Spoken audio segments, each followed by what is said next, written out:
Elias Thorne lived in a kingdom of quiet, contained power.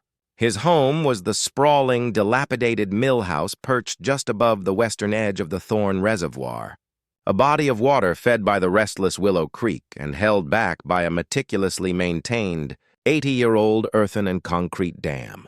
The dam was his inheritance, his responsibility, and the only thing standing between the tranquil upper valley and the planned, pristine housing development, the Willow Estates, that now carpeted the valley floor below. Elias saw the arrival of the estates 4 years ago with grim acceptance. He knew they would bring noise and lawsuits, but his dam was grandfathered in, its easements and hazard zones legally unassailable. He was wrong about the lawsuits, but right about the noise. The noise, however, was quickly eclipsed by the smell. It started subtly. A faint, sweet-sour tang carried on the rising morning air, smelling vaguely of fermentation and decay. By midsummer, after a few weeks of dry heat, the smell was a visceral, suffocating presence, the stink of industrial-scale manure, ammonia, and wet earth. It clung to the humid air like a toxic cloud, making the simple act of sitting on his porch a battle against nausea. Elias followed the stench down his service road, skirting the perimeter of the dam's eastern slope, where the dense brush gave way to manicured lawns and the boundary of the estates began. He stopped at the top of the maintenance spillway, looking down into the narrow, federally designated floodplain, a strip of land that should have remained fallow, covered only by scrub and warning markers. What he saw was not scrub. It was an operation. 50 feet below the dam's massive sloping toe, where the concrete met the earth, a series of hastily erected industrial hog confinement pens now dominated the landscape. There were 3 long corrugated metal sheds and a dozen fenced, muddy enclosures teeming with hundreds of hogs. The whole operation was raw, ugly, and disastrously close to the essential drainage and weep holes of the dam structure itself. A banner, flapping crudely between 2 posts, declared Sterling Hog Ventures, proudly supplying the estates with artisanal pork. Artisanal, Elias muttered, tasting the chemical burn of the air. It was a pig farm, pure and simple, and it was sitting squarely in the flood zone, directly beneath his dam. He drove his ancient pickup down to the new gravel service entrance, where a young man with a headset and a clipboard looked up. Startled, "This is private property," Elias said, his voice slow and heavy. "You're in the dam easement." The young man checked his clipboard. "Sir, I'm just the shift lead. Miss Sterling owns this plot. It's HOA common land now. She got the permit." "There are no permits for livestock operations in a Class B flood hazard zone," Elias countered, "especially 130 feet from a critical piece of water infrastructure." "You'll have to take that up with the HOA, sir," the shift lead said, already backing away toward a shed. "Our instructions are simple. We operate. No interruptions." Elias knew who Ms. Sterling was. Veronica Sterling, the self-appointed, universally feared president of the Willow Estates Homeowners Association. She didn't just manage the community. She controlled it, using the rule book as a weapon and the HOA board as a puppet show. She was the definition of an iron fist in a manicured glove, and she had just planted an unsanitary, odoriferous, and potentially disastrous business directly on his property line. His first move was procedural. He filed a formal complaint with the county, the State Environmental Protection Agency, EPA, and the HOA. The responses were predictable. The EPA promised an investigation in due course. The county said the agricultural designation was tricky, and they needed clarification on the exact property line. The HOA response was immediate and scathing. It came not as a resolution, but as a fine. The certified letter arrived 3 days later. It wasn't a cease and desist for the pig farm. It was a formal violation notice for Elias. Subject: violation. Notice: aesthetic maintenance and public safety hazard. Violation. 1. The reservoir shoreline is currently exhibiting an excessive amount of uncontrolled aquatic vegetation, algae, milfoil, constituting a visual blight and potential mosquito breeding ground. Fine: $500, violation. The access gate leading to the dam maintenance road is in severe disrepair, rusting, squeaking loudly, violating the community's aesthetic standards. Fine. $250. Violation. 3. Failure to prune the oak tree overhanging the HOA-maintained boundary road, creating a potential falling hazard. Fine. $400. The letter was signed, of course, by Veronica Sterling. Elias laughed, a deep, humorless sound that rattled the windows. She was using the bureaucracy she commanded to harass him into silence, attempting to cripple him with fines while her operation poisoned the air and encroached on his land. He called her directly, something he usually avoided. He found her number on the HOA registry. "You have reached the office of Willow Estates HOA, President Sterling speaking," her voice chirped, professional and utterly devoid of warmth. "Veronica, this is Elias Thorne. I just received your ridiculous violation notice." "Mr. Thorne," she drawled, the title dripping with condescension, a pleasant surprise.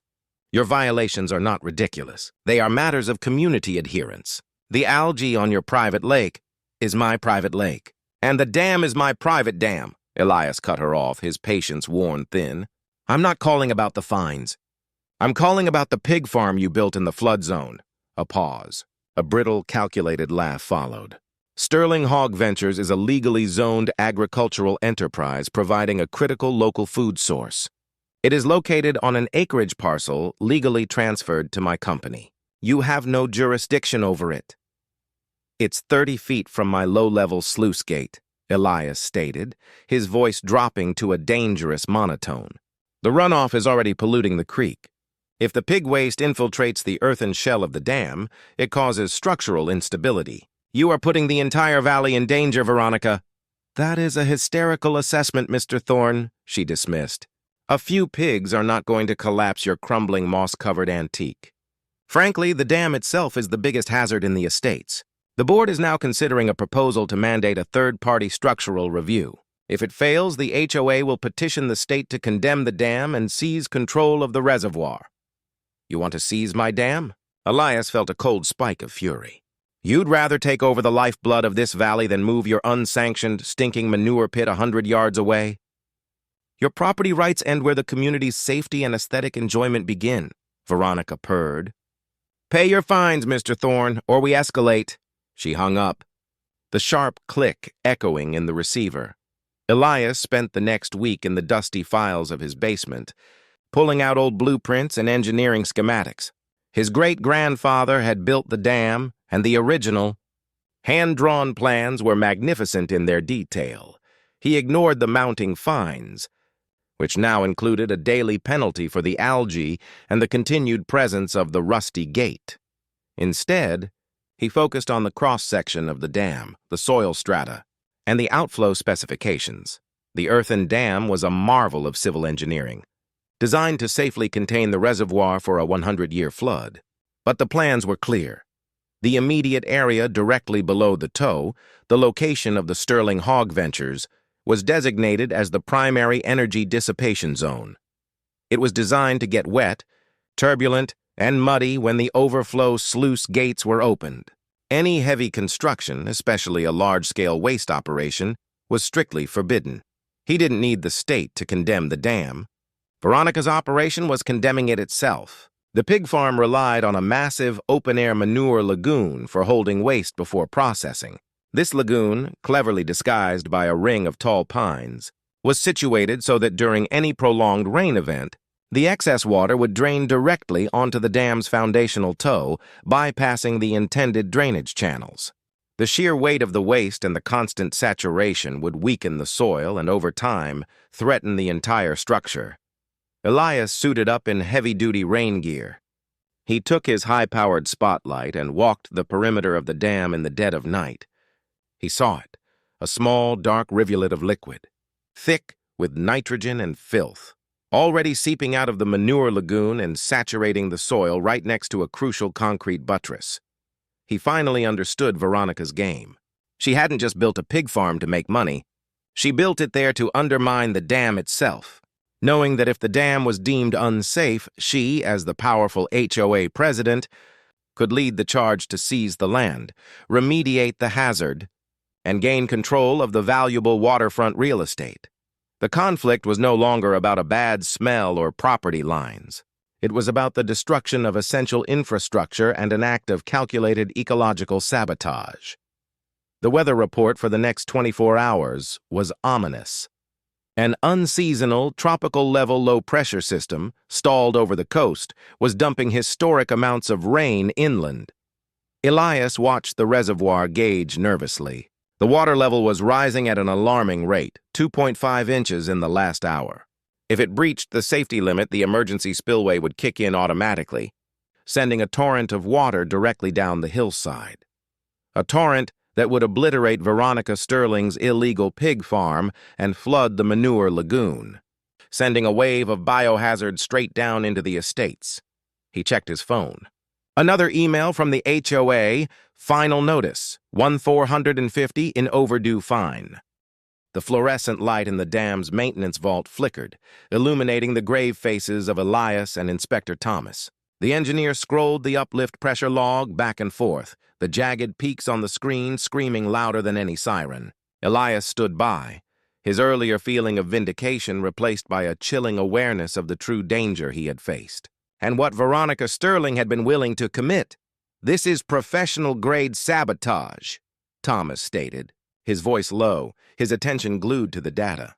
"Those pressure readings are not random seepage.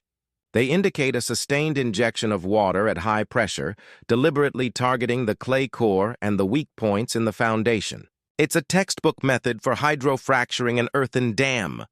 "She wanted it condemned," Elias murmured, running a hand over the damp concrete wall. "She wanted the land, the reservoir, and the insurance payout. She couldn't wait for erosion." "Worse," Thomas countered, tapping a timestamp that showed a brief, massive pressure spike just before the heavy rain started. "This last surge was too large. If you hadn't opened the sluice gates when you did, if you had waited another hour for that rain event to fully hit, the resulting failure might have been attributed to the storm. But the cause would have been this." Elias looked at the log. The sheer malice of the plan was staggering. Veronica hadn't just been inconveniencing him. She had been preparing a 100-year flood event in miniature, right beneath her neighbors. She knew the log existed, Elias deduced. That's why she was so desperate to get me arrested immediately, to discredit my actions. She was banking on the dam failing before any official could run diagnostics and retrieve this data from the old system. Thomas nodded, disconnecting the laptop and securing the cables. Exactly. She destroyed the physical setup with her pig farm as camouflage. The deluge destroyed the rest of the surface evidence. Now we need to find the buried components. A borehole system like this requires heavy-duty piping and a specialized pump, likely set up deep inside or beneath one of those sheds. They climbed out of the vault. The sheriff's cruiser was still parked, its lights still rotating, but the scene had dramatically shifted. Veronica was no longer screaming at the officer. She was sitting in the back of the patrol car, subdued but rigid, her white coat stained with mud, her face a mask of controlled fury. The young foreman was leaning against the car, talking quietly to a junior officer. The arrival of the State Water Board had injected a massive dose of reality into the property dispute. Thomas approached the sheriff, a tall, pragmatic man named Officer Reyes. He handed Reyes the secured laptop. "Officer, this data is evidence in a matter of state and federal infrastructure security," Thomas said, his tone commanding. "The uplift pressure logs indicate a high likelihood of premeditated sabotage targeting the dam's foundation. We have probable cause to believe Ms. Sterling was injecting pressurized water beneath the structure. This is no longer property damage. This is a felony." Reyes, a man who dealt mainly with speeding tickets and domestic disputes in the estates, looked overwhelmed but dutiful. He glanced at the figure in the back of his cruiser. "A federal crime? I need to call the feds then. Do it now," Thomas instructed. "In the meantime, we need to secure the site and start a ground search for the injection point. Mr. Thorne, your knowledge of the dam substructure is essential. We need to identify any recently disturbed soil or non-native piping near the old weep drains." As the sheriff retreated to his cruiser to make the calls, Veronica slammed her hand against the rear window of the police car. She leaned forward, her face inches from the glass, her eyes locked onto Elias. "You think you're smart, Thorne?" she yelled, her voice muffled but sharp. "You think destroying my farm saved you? You have no idea who you just messed with. This dam is worth a fortune to the right people. You just became a problem, and problems get removed." Elias met her gaze, no longer feeling anger but a cold, clear resolve. "Your threats are noted, Veronica. I'll see you in court. My lawyer is already filing an emergency injunction. And that 1,450 lien on your property? It just went to 14,500 with compounded interest and collection fees. By Monday, your dam will be legally contested, and you won't have the funds to hire a legal team that can fight the people who own the estates." Her threat was a sharp counterstrike. While the federal case loomed, the local HOA bureaucracy, her last remaining legal weapon, was still active and poised to financially cripple Elias. The next 5 hours were spent in the mud and wreckage of Sterling Hog Ventures. Thomas's team used ground-penetrating radar, but the high saturation levels and the density of the manure-soaked earth rendered the results inconclusive. Elias, guided by memory and the old blueprints, led them toward the area where he knew the original clay core met the concrete buttress, the target zone. They worked the area around the remains of the largest hog shed, where the deepest piles of debris and earth had settled. The stench was unbearable, forcing the team to don heavy respirators. "It has to be near the south corner of the pad," Elias insisted, pointing to a patch of ground that, even after the flood, looked marginally darker and denser. The pig operation was perfectly situated to hide a drilling rig from any aerial view of the dam crest. One of Thomas's technicians, a stocky woman named Jen, scraped away the mud with a shovel. "We're picking up a metallic signature, but it's deep and it's not native rebar. It's too focused." They brought in a small excavator that had been towed in and began carefully removing the top 5 feet of waterlogged earth and manure. Beneath the filth, they exposed a concrete slab, the foundation of the pig shed, and running directly beneath it, a section of high-grade, 4-inch PVC piping. "That's not drainage," Thomas declared, pointing to the pipe. Drainage would be 6 or 8 inches, sloping downward. "This pipe is capped, level, and far too thick for simple runoff." Working with small pickaxes and shovels, they followed the pipe for 10 painstaking feet. It ended abruptly at a professionally sealed, circular concrete plug embedded deep in the earth, positioned exactly 7 feet from the dam's concrete toe. "The borehole," Elias breathed. Jen used a thermal scanner. "It's warm, and there's residual pressure reading around the cap." They ran the line, drilled the well, and then sealed it off beneath the shed foundation. Thomas photographed the sealed cap, documenting every inch of exposed pipe. But the smoking gun, the custom pump that fed the line, was still missing, likely swept down the valley or buried under tons of mud. "We have the well, but not the source," Thomas acknowledged. "This is enough to prove intent, but we need the hard infrastructure." Elias, still wearing the heavy respirator, kicked at a large, splintered piece of wood, part of the outer wall of the destroyed shed. Something metallic glinted beneath it. He pushed the wood aside. Buried deep in the clay, protected by the wooden carcass, was a small, military green metal junction box, no larger than a briefcase. It was sealed tight with high-grade industrial tape, still relatively dry. "What is that?"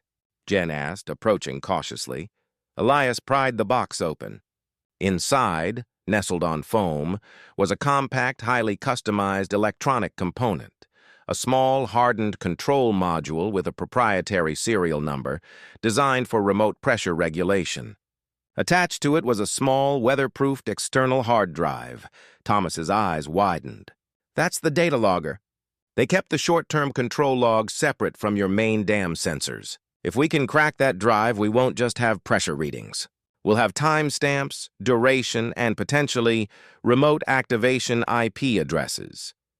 But there was something else in the box, tucked beneath the foam. It was a single folded piece of paper, a hastily drawn schematic, not of the dam, but of the Willow Estates itself. It wasn't the official map. This one was annotated in precise, neat handwriting, the same handwriting that had signed the violation notice, Veronica Sterling's.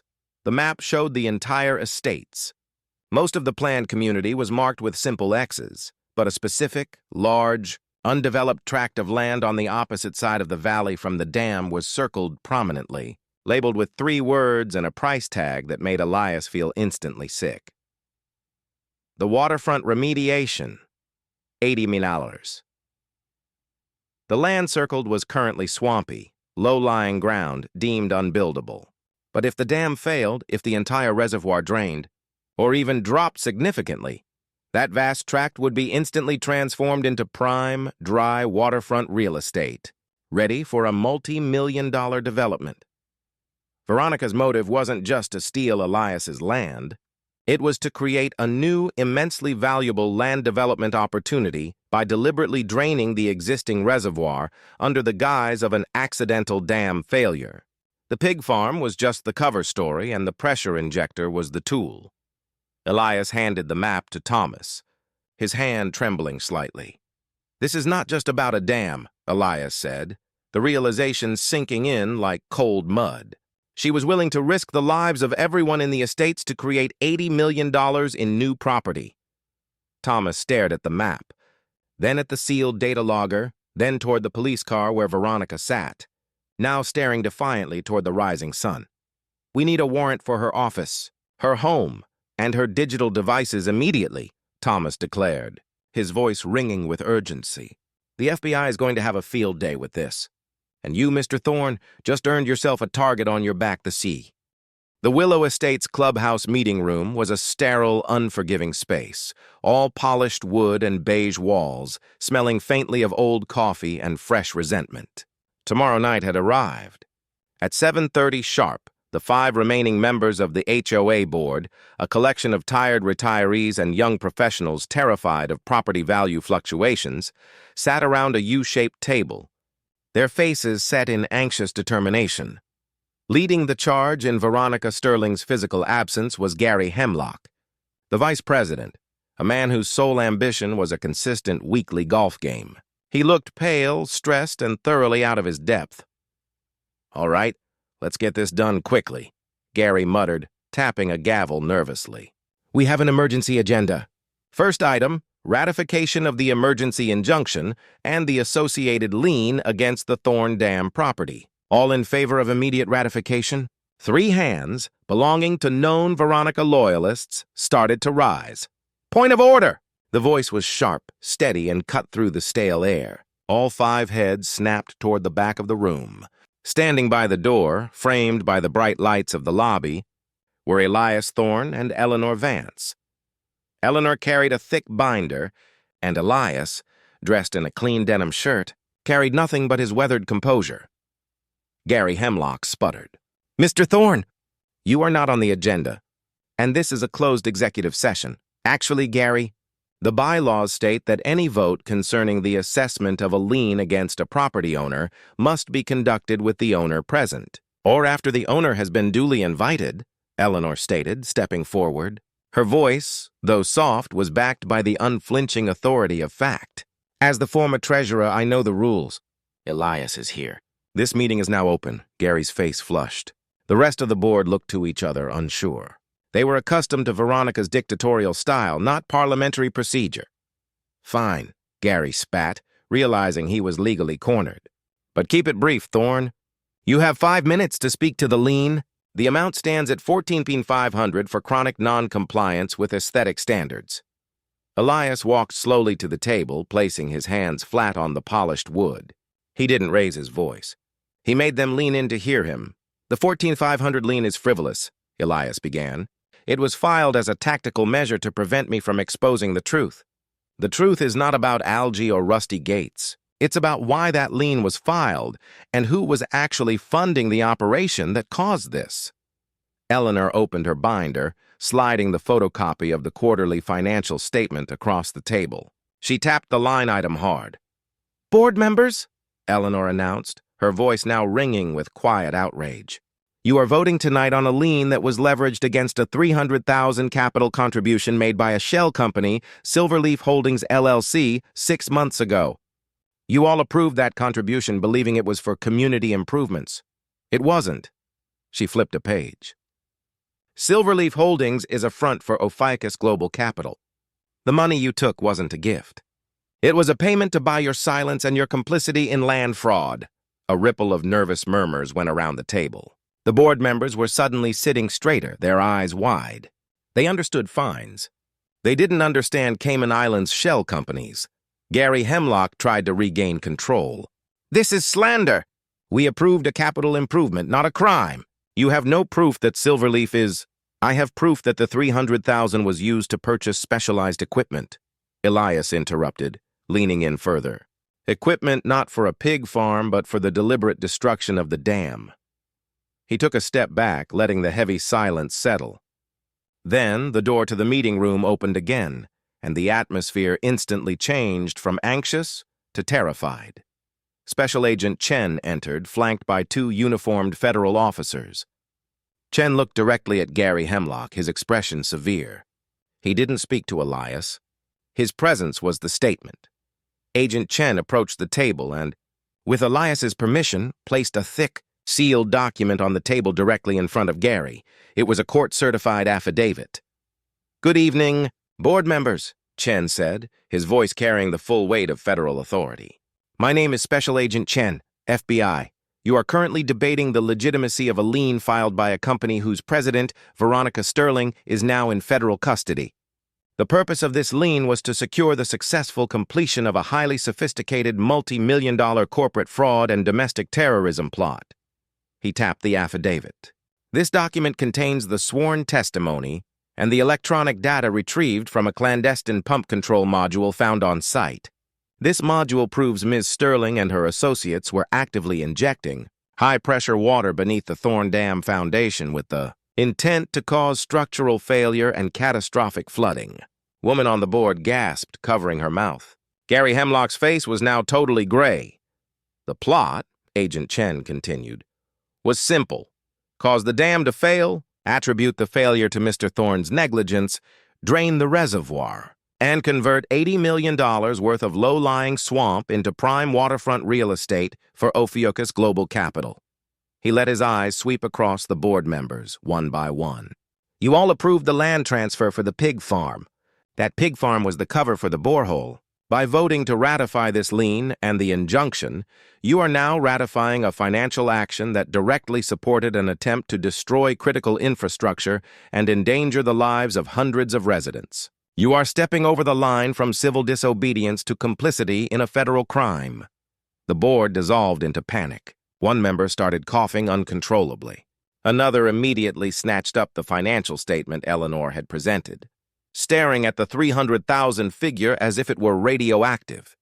Gary Hemlock slammed the gavel down, his hands shaking violently. "Meeting adjourned. We recess. We need legal counsel." "The meeting is not adjourned until the motion is defeated," Elias said, his voice ringing with finality. He had them. The injunction and the lien were filed under false pretenses. The person who filed them is a terrorist operating under a fraud scheme. Vote now or face the consequences of the FBI's findings. Eleanor, seeing the moment of absolute leverage, pressed the advantage. "The bylaw mandates a vote, Gary. Let the record show." Gary Hemlock swallowed hard, his eyes darting between Agent Chen and the panic-stricken faces of his fellow board members. He had a mortgage and a golf membership to protect, not a convicted felon. "All in favor of ratifying the lien and injunction against the Thorn Dam property?" Gary asked, his voice barely a squeak. Silence. Not a single hand moved. "All opposed?" 5 hands shot up immediately, followed by Gary's own, raised with desperate urgency. "Motion defeated," Gary declared, slamming the gavel down one last time, this time with relief. "The emergency injunction and the lien are immediately dissolved." The moment the vote passed, Agent Chen gave Elias a small, almost imperceptible nod. He turned to the board. "The FBI will be in touch with each of you regarding the financial transactions with Silverleaf Holdings. Mr. Thorne's property is clear, and the dam is now under temporary state protection." As the board members scrambled for the exit, desperate to contact their personal lawyers, Elias stood still, watching the chaos dissipate. Eleanor placed a hand on his shoulder, her fierce eyes now softened with relief. Elias's phone buzzed. It was a text message from Agent Chen, sent moments before the agent exited the room. Chen. The digital trail led straight to the top of Ophiuchus Global's regional fund.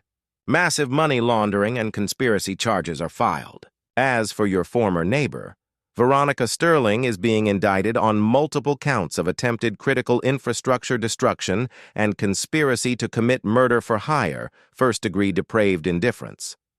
No bail. Your fight is over, Mr. Thorne. Elias looked up from the text, past Eleanor, past the now empty, silent table.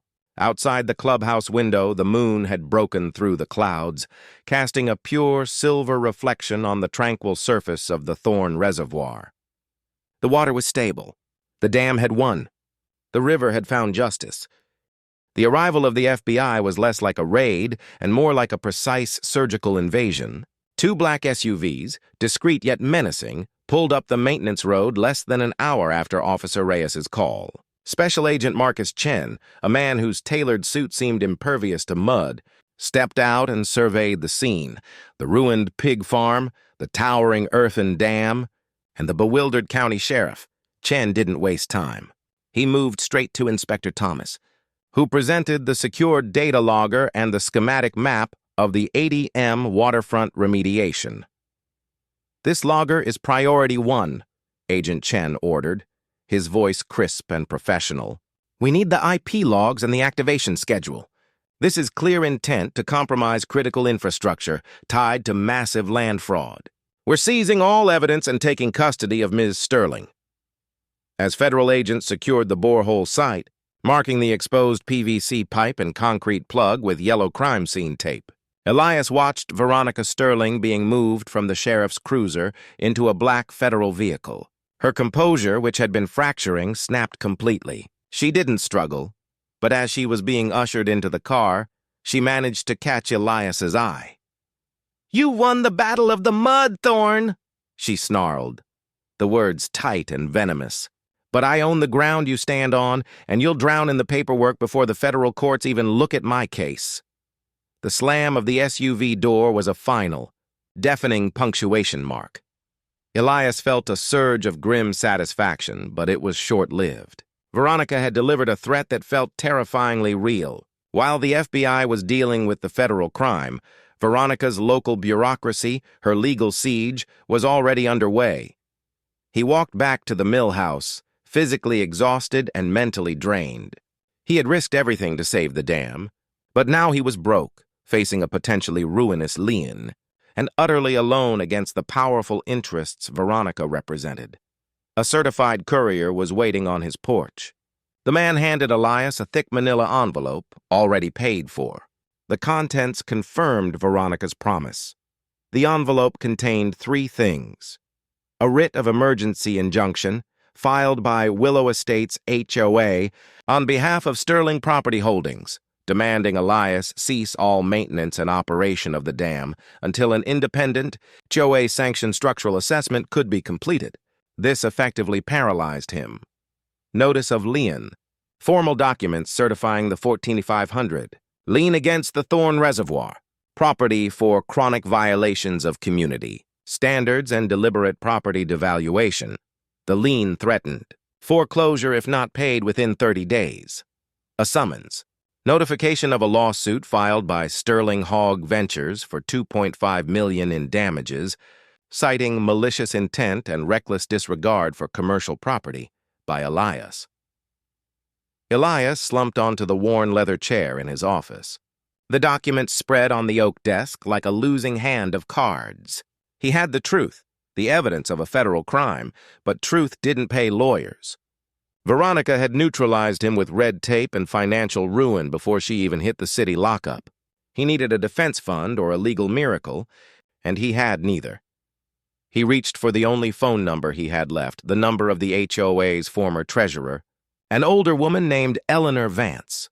Eleanor had resigned in disgust 6 months ago after Veronica had overridden her financial objections to the pig farm land transfer. She was a quiet, principled woman with a background in municipal accounting.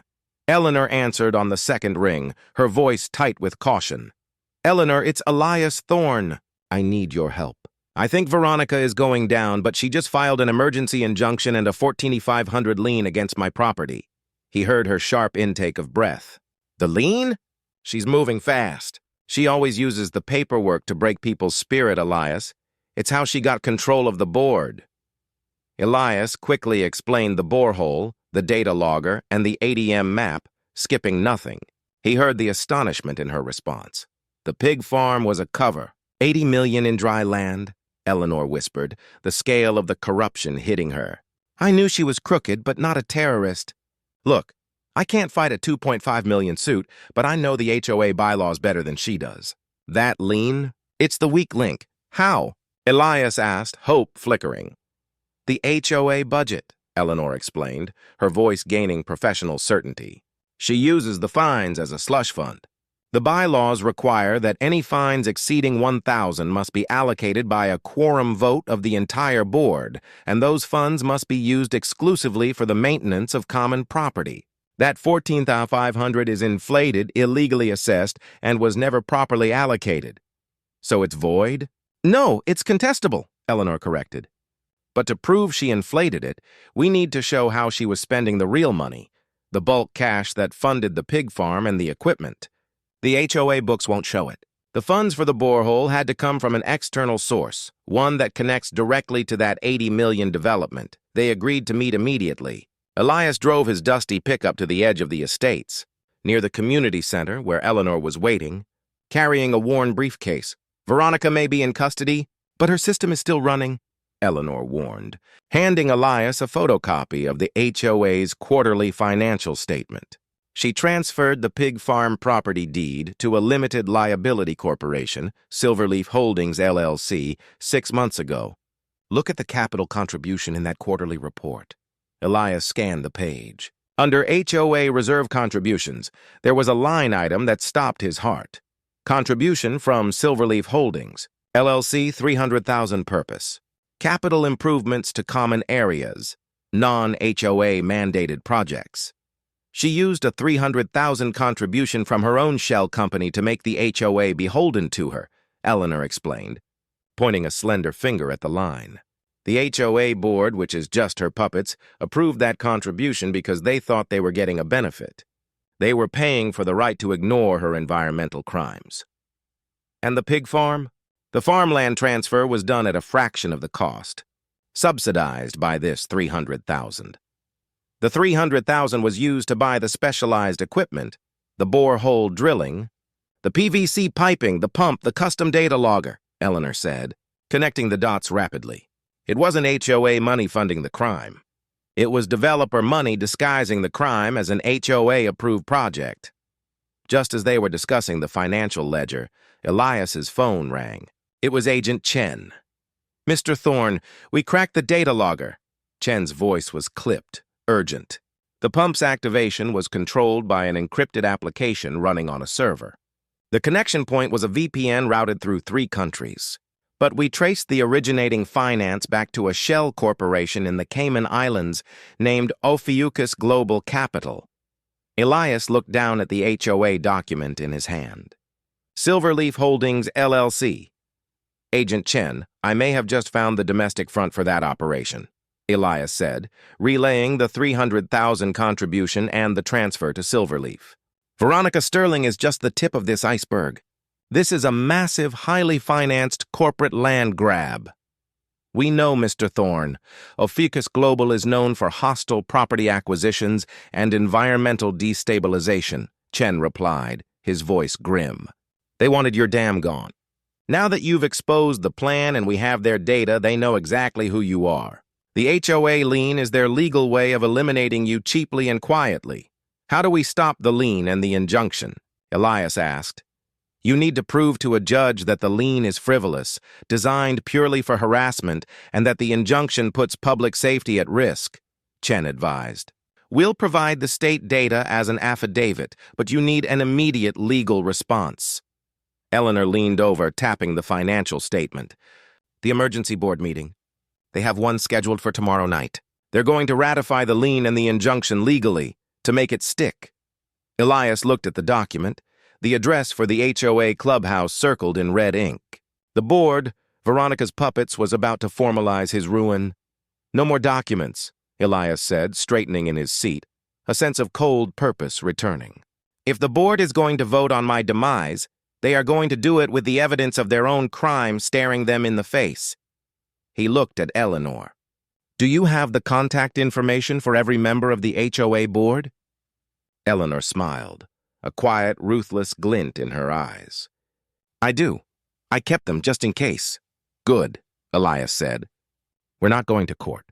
We're going to the meeting, and we're going to bring the one thing Veronica couldn't hide." The scent of pine and seasoned hickory was the smell of safety to Liam. He stood back, wiping a layer of fine sweat from his brow with the back of a canvas work glove, and admired his work. The stack was perfect, a fortress of fuel against the inevitable brutal siege of the Sierra winter. It was 6 feet high, 30 feet long, neatly covered by a heavy tarp secured with bungee cords, and stood exactly 42 feet from the perimeter of his small, sturdy cabin, right where the old property line met the start of the pine forest. He'd spent 4 weekends in September hauling, splitting, and stacking that wood. Every log represented a night he wouldn't freeze, a meal he could cook when the power line snapped, a buffer between him and the wilderness that was both beautiful and terrifyingly indifferent. In a community like Blackwood Peaks, where the houses were mostly oversized, modern shells built for weekend tourists and managed by an omnipresent HOA, Liam's small, self-sufficient cabin felt like an anachronism. It also made him a target. The silver Mercedes SUV slid silently to a stop on the crushed granite of his driveway, its polished surface reflecting the weak afternoon sun. Out stepped Alara Vance, the president of the Blackwood Peaks Homeowners Association, dressed in a tailored quilted vest, pristine white pants, and boots that cost more than Liam's entire winter heating budget. She didn't look like someone who had ever carried anything heavier than a Chanel handbag. "Mr. Thorne," Alara announced, her voice pitched with a saccharine-sweet formality that was somehow more condescending than outright anger. She held a clipboard and squinted at the massive woodpile. "I'm afraid we have a problem." Liam pushed his sunglasses up and rested a heavy axe handle on the ground. "Morning, Alara. That woodpile is legally on my deeded land. I checked the survey markers twice." "Oh, I'm sure it is legally on your land, Liam," she corrected, tapping the clipboard with a manicured fingernail. "The concern, however, is not the deed. It's the aesthetic. And the height." Liam felt the slow, heavy burn of anger begin low in his chest. He knew this game. He'd played it for 5 years with the HOA since he bought the property. A man who valued function over form. Constantly battling a woman who valued control over common sense. It's 6 feet high, Ilara. That's standard cord stacking procedure to maximize drying time and stability. It's properly seasoned for the deep freeze coming in a few weeks. What specific HOA bylaw is 6 feet too high? Ilara smiled, a thin, brittle gesture that never reached her eyes. Bylaw 7.3c, subsection Q4. Exterior storage of combustible materials must not exceed 4 feet in height, nor extend more than 10 feet in length, and must be concealed from the main thoroughfare by an approved, opaque architectural barrier. Liam stared at the 30-foot-long, 6-foot-high wall of his survival. "Concealed? It's 30 feet from the road, and it's firewood. What am I supposed to do, build a mahogany gazebo around it?" "The bylaws," Ilara said, her voice dropping into the familiar, non-negotiable drone of the perpetually self-righteous, "are clear. They were voted on by the board, which, as you know, I head, to maintain the integrity and valuation of our community. Your stack is visible from the road, it's aesthetically jarring, and frankly, it constitutes a fire hazard at that height. You have been issued a formal notice of violation, Notice 44B, delivered via certified mail this morning." "Notice 44B," Liam repeated, the words tasting like metal. "That's the notice that arrives the day after I finish stacking." "Pure coincidence, I'm sure.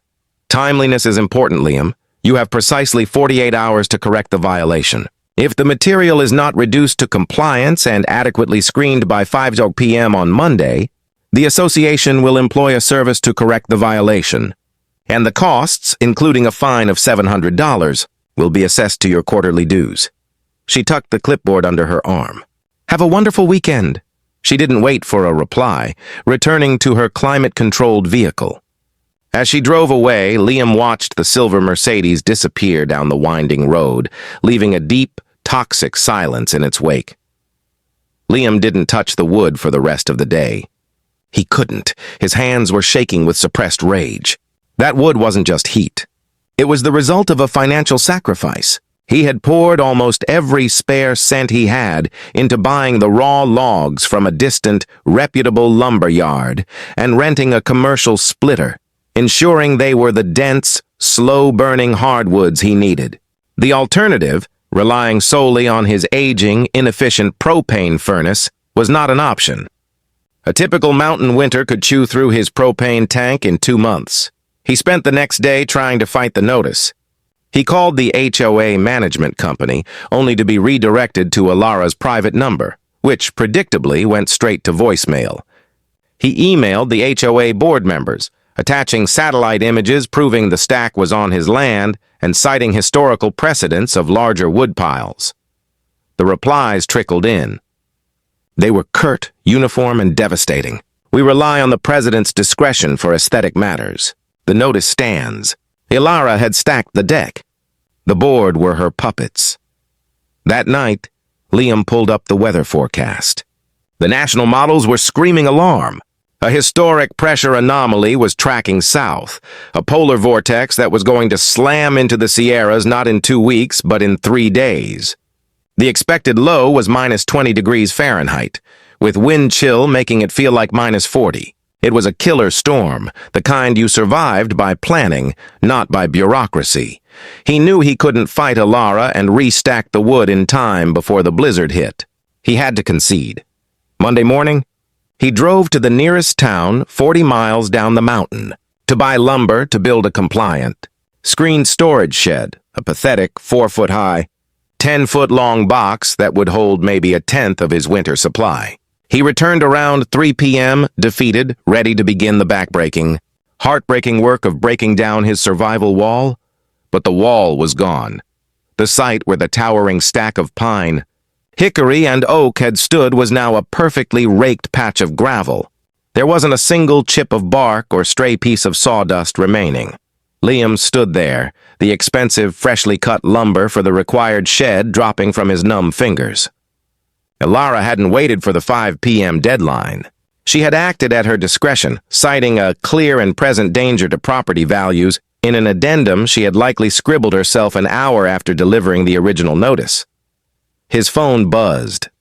It was a text from his neighbor, old Mr. Henderson, who had witnessed the entire callous operation. Henderson, 3 guys flatbed truck. Took every stick. Alara Vance was directing traffic. Said they're storing it at the HOA maintenance yard until compliance is met. Liam stared at the empty space. That wood was his. He had receipts for the timber and the splitter rental. It was his property. It was his lifeline. He got into his truck and drove fast, towards the HOA maintenance yard on the far side of the community. The yard was locked. But over the chain-link fence beyond the dumpsters and the rusting snow removal equipment, he saw it. His stack. Messily thrown onto a concrete slab, uncovered, exposed to the elements and clearly marked with a laminated sign that read, "Confiscated Materials, HOA Property." Liam's fury wasn't a quick burst of heat. It was a cold, calculated clarity. He wasn't just facing an HOA fine. He was facing a blizzard with a nearly empty propane tank and no reliable way to heat his home. Alara had just signed his death warrant, all over an aesthetic violation. He drove back to his cabin. He didn't waste time trying to break into the yard or arguing with a locked gate. He had 48 hours until the snow started falling, and his mind was now solely focused on triage. He checked his propane.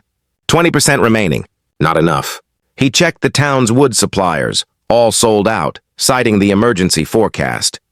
He called his old friend, a former Army Ranger who lived 200 miles away, who promised to send a half-cord via emergency shipping, but warned it wouldn't arrive until Wednesday. A full day after the blizzard hit, Liam stood in the empty space where his wood had been. He looked up at the darkening, bruised purple sky, the specific unsettling color that preceded a truly massive storm. He heard the roar of an expensive top-of-the-line generator kick on down the road. It was Ilara's. She was preparing for the power outages. She had her backup plan, relying on the luxury of electricity and modern heating. But electricity was fickle, especially in a blizzard that would snap transmission lines like toothpicks. Liam went inside and opened a closet, pulling out a small steel toolkit. He laid out the contents: a heavy, diamond-tipped glass cutter, a small spool of high-gauge wire, and a pair of surgical gloves. He looked at the window, where the first hesitant snowflakes of the vanguard had begun to drift past. The temperature was dropping. Meanwhile, 2 miles away at Ilara Vance's meticulously organized, 3-story show home, Ilara was in her sunroom sipping a single malt scotch, reviewing her itinerary for the next week's tropical cruise, already mentally listing the 5 things she would complain about to the resort manager. The woodpile situation was handled. Satisfied, she'd shown that man, Liam Thorne, that the rules applied to everyone, especially the outliers. Integrity and valuation. A sudden sharp pop echoed from the wall outlet near her fireplace. The automated gas fireplace, decorative mostly but expensive, flickered and died. Ilara frowned, reaching for the remote. Nothing. She checked the LEI,